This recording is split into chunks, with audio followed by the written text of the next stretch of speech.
The floorboards bit at the soles of Anwei's feet, a persistent gnawing cold that defied the meager fire struggling in the stone hearth. It was a cold that lived in the bones of the house itself, a permanent resident in the chinks of the log walls her late husband Gian had so poorly sealed. Outside, the snow was a silent, suffocating blanket, erasing the path, the world, everything but the stark loneliness of this forgotten notch in the mountains. She measured her existence in scoops of rice and the slow, agonizing burn of a dwindling woodpile. Gian had promised her a life of golden abundance, a house built of strong American timber, but he had only delivered a grave on a frozen hillside and a cabin that seemed to sigh with the weight of his failures. She wore his gray wool scarf over her shoulders, a coarse shroud over the worn red silk of the cheongsam she kept on beneath her layers. The red was a memory of a different life, a defiant ember of who she had been before this land of vast, empty promises had tried to extinguish her. A sudden, heavy thud against the outer wall startled her, a sound too dense for falling snow, too solid for a beast. She froze, her hand hovering over the pot of thin broth, her heart a frantic bird against her ribs. Silence returned, deeper than before. She waited, listening to the crackle of the fire and the frantic beat of her own blood. Another sound, a groan this time, low and guttural, muffled by the snow. It was human. Fear warred with a deeply buried instinct, a flicker of humanity she thought this place had already starved out of her. Cautiously, she moved to the single grimy window, rubbing a clear circle into the frost with the heel of her hand. A shape lay near the woodpile, a mountain of dark furs and tangled hair half buried in a fresh drift. It was a man, impossibly large, and he was not moving. Anwei stood at the door for a long time, the cold air rushing in to steal what little warmth she possessed. The man was a giant, a creature of the wilderness she had only glimpsed from a distance. Men who lived and died in these mountains, spoken of in hushed, fearful tones in the nearest settlement, a place she hadn't seen in months. To bring him inside was a risk beyond measure. He could be a bandit, a madman, a killer. But to leave him outside was a sentence of death, and she knew the feel of that sentence intimately. His stillness was what decided it. There was no threat in it, only a profound and final surrender to the cold. Steeling herself, she stepped out, the snow swallowing her thin slippers. It took all her strength, a desperate, grunting effort that tore at her muscles and left her breathless, to drag him across the threshold. He was a dead weight of muscle, bone, and wet fur. Inside, he filled her tiny home. His head nearly touched one wall, while his feet brushed the other. She managed to roll him onto his side, his face slack, a thick, dark beard matted with ice, and a trace of blood from a gash on his temple. His hair, long and wild, fanned out across her floorboards like a dark river. He was breathing, the exhalations shallow, ghosting in the frigid air of the room. She worked methodically, her fear receding into a focused urgency. She peeled away his heavy, soaked furs, revealing a frame that was all corded muscle and old scars. There was a deeper wound on his leg, a vicious tear that had bled sluggishly onto his deerskin trousers. She cleaned it as best she could with boiled water and precious strips of clean linen, her hands trembling slightly as she worked around the sheer bulk of his thigh. She covered him with her own thin blankets, a futile gesture against his immense size. For 3 days he drifted in a feverish haze, muttering words in a language she did not understand, a rough, melodic tongue that sounded like stones tumbling in a creek. She fed him spoonfuls of broth, tipping his massive head back, feeling the strange fragility of this giant. She watched him, this intruder, this enormous variable in her carefully managed decline. He was a disruption of her solitude, a terrifying and perhaps fatal act of compassion. She found herself sleeping in the chair by the fire, a poker resting beside her, her eyes never straying from him for long, watching the slow rise and fall of his chest, a mountain breathing in her house. On the fourth day he woke. His eyes opened, the color of moss in the deep shade of a forest, and they held a startling clarity. He looked at her, then around the small cabin, his gaze taking in the repaired cracks in the clay chinking, the neatly stacked firewood, the single cup on the small table. He didn't speak. He simply watched her as she moved, his expression unreadable, a deep stillness in him that was different from his previous unconsciousness. It was a willed quiet, an act of observation. Anwe offered him a bowl of broth, her hands steady now. "You should eat," she said, her voice quiet, unused to filling the space with anyone else. He pushed himself up slowly, the movement a testament to a strength that was returning with unnerving speed. The cabin seemed to shrink around him. He took the bowl, his hands, calloused and scarred, dwarfing the simple ceramic. He drank it down in slow, deliberate swallows, his eyes never leaving hers. The silence stretched, thick and heavy. It wasn't menacing, but it was charged with questions that neither of them knew how to ask. He finally gestured to his injured leg, then to her, a clear question. "You were in the snow," she explained, her words careful. "I brought you in. The wound needed cleaning." He nodded, a slow, grave dip of his head. He looked down at the clean bandage, then back at her, and for the first time, she saw something other than stoic observation in his eyes. It was a flicker of something raw, something that looked like disbelief, or perhaps gratitude so profound it had no words. He pointed a finger at his own chest. "Phelan," he said, his voice a low rumble like distant thunder. It was the first word he had spoken, and it seemed to shake the very air in the cabin. She understood. She placed a hand on her own chest, over the red silk. "Anwe." The exchange of names felt monumental, a treaty signed in the quiet space between two solitudes. It did not make him less of a stranger, but it made him less of a threat. He was Phelan. He had a name. And for now, he was a guest in her house, a wounded giant who drank her broth and watched her with the patience of a mountain. Phelan healed with the stubborn resilience of a wild thing. Within a week he was moving about the cabin, his limp pronounced but manageable. He never spoke much, communicating instead through action. The day he was strong enough to stand for more than a few minutes, he took the axe from beside the door, gave her a questioning look, and when she nodded, he went outside.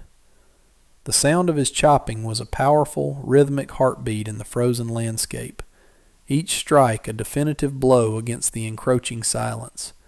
He worked for hours, until a stack of firewood taller than she was stood neatly by the door, a bulwark against the winter. He didn't stop there. He noticed the persistent drip from the roof in the corner, and with a focus that was almost reverent, he climbed up and worked with materials she didn't even know she had, scraps of timber and tar her husband had left to rot. Soon the dripping stopped.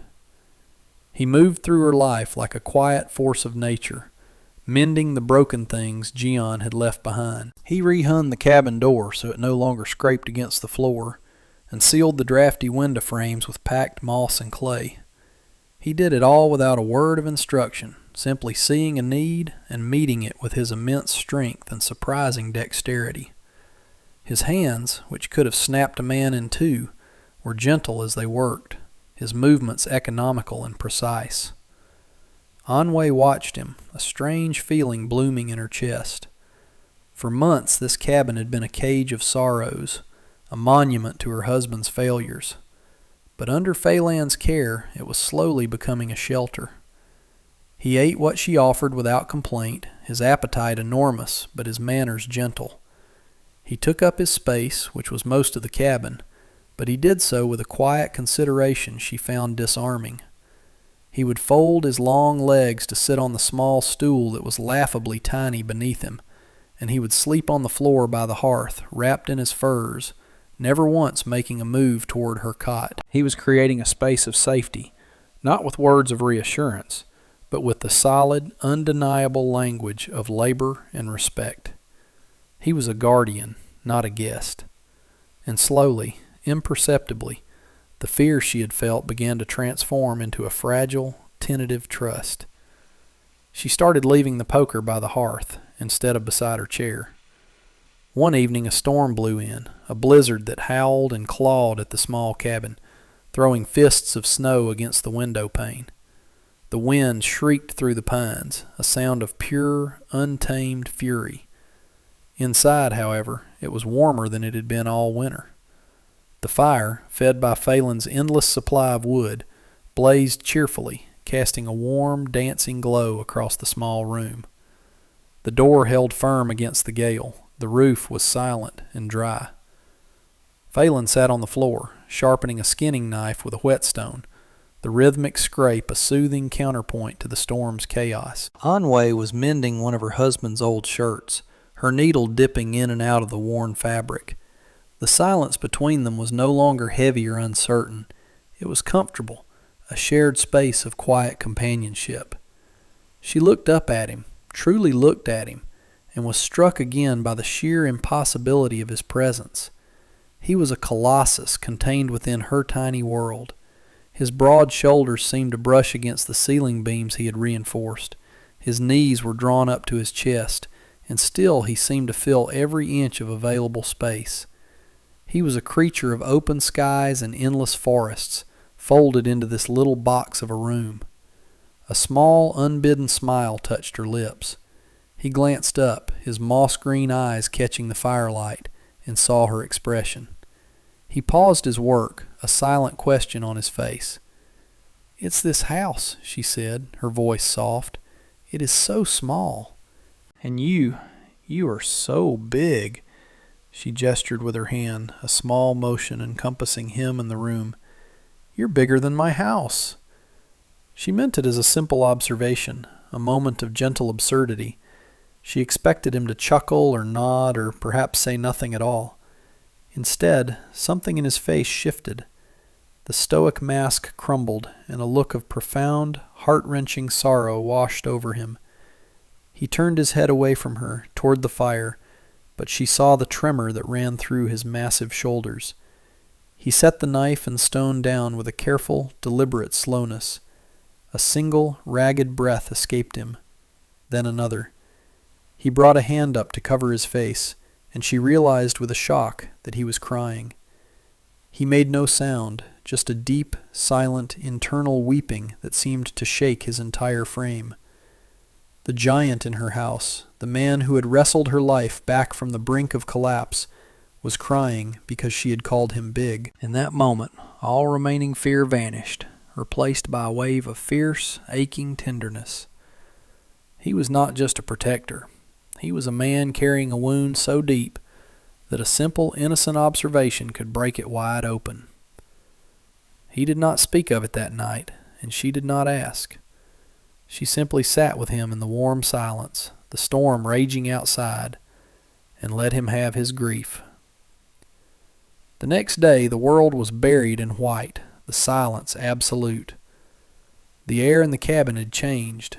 The wall he had kept between them, a wall of quiet duty and careful distance, had been breached.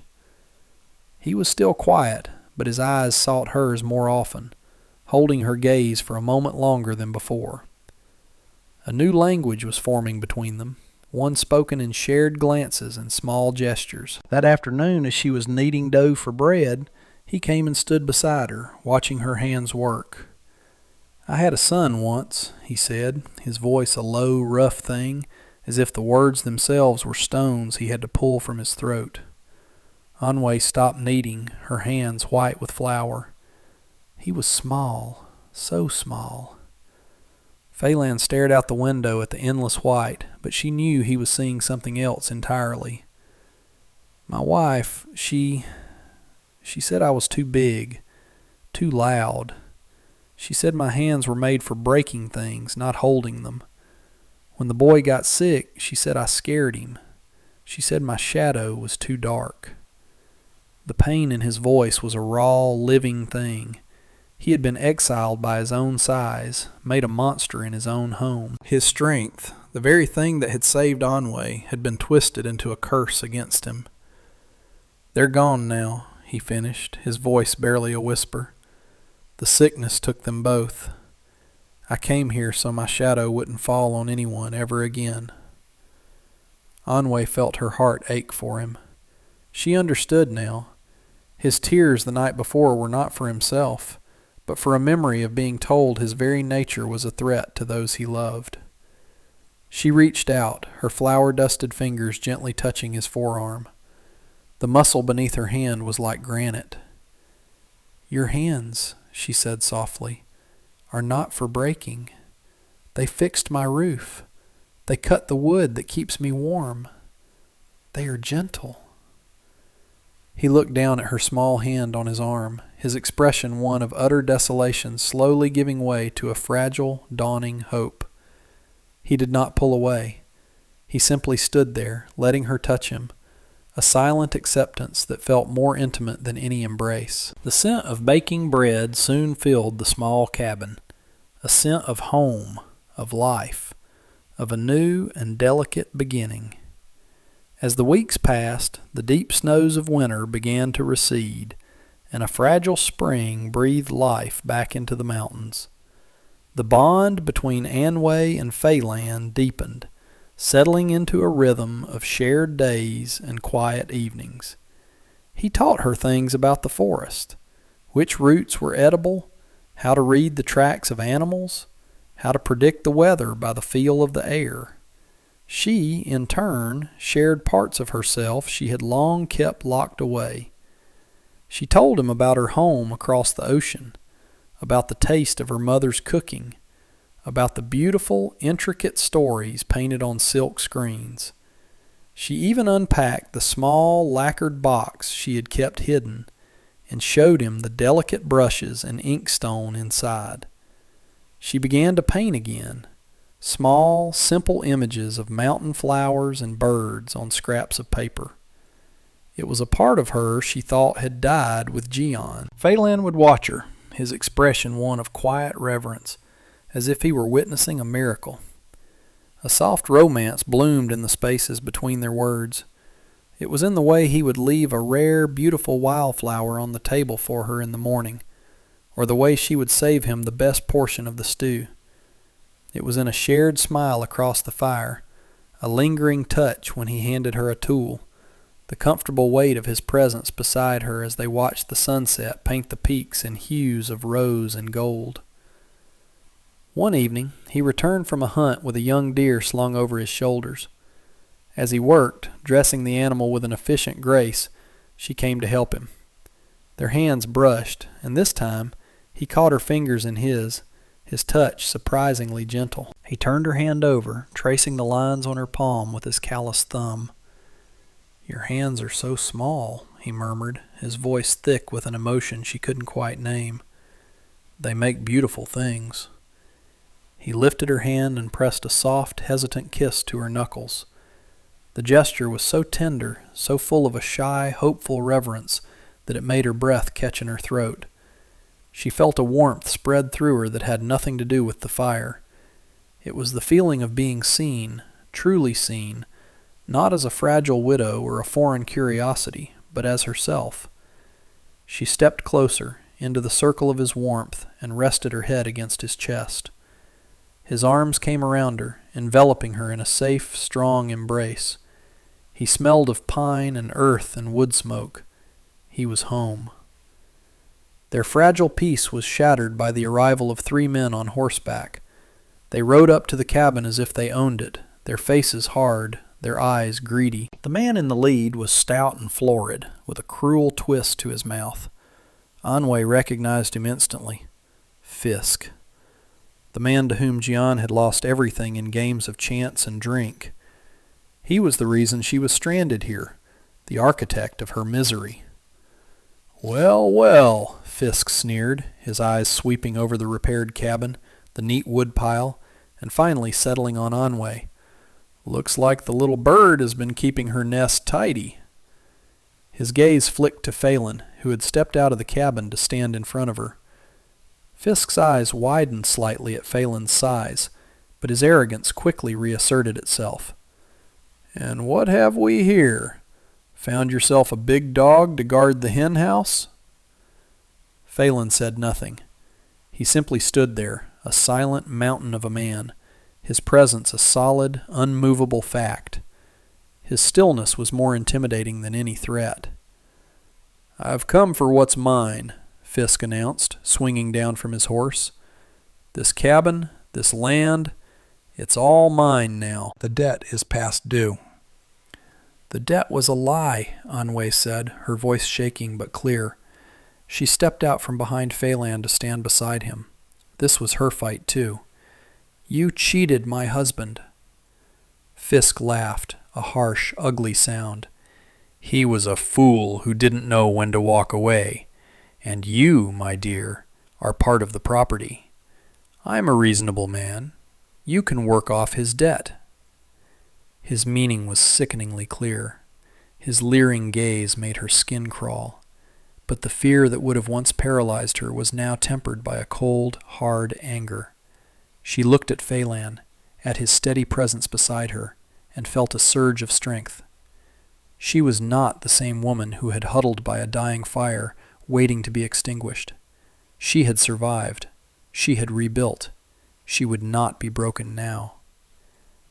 "This is my home," she said, her voice ringing with a newfound authority. "You are not welcome here. Leave." Fisk's face purpled with rage. He was not used to being defied, especially by a woman he considered his property. "You think this beast will protect you?" he spat, gesturing dismissively at Phelan. "He's just a dumb animal. One bullet is all it takes to put down a big dog." He drew a pistol from his belt, the metal glinting menacingly in the afternoon sun.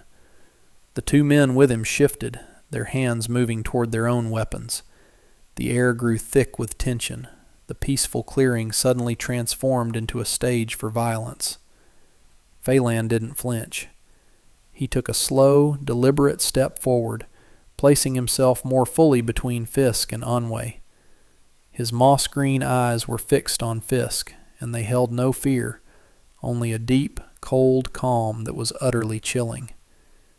"You will not touch her," Phelan said, his voice a low growl that vibrated in the air. It was a statement of absolute fact, not a threat.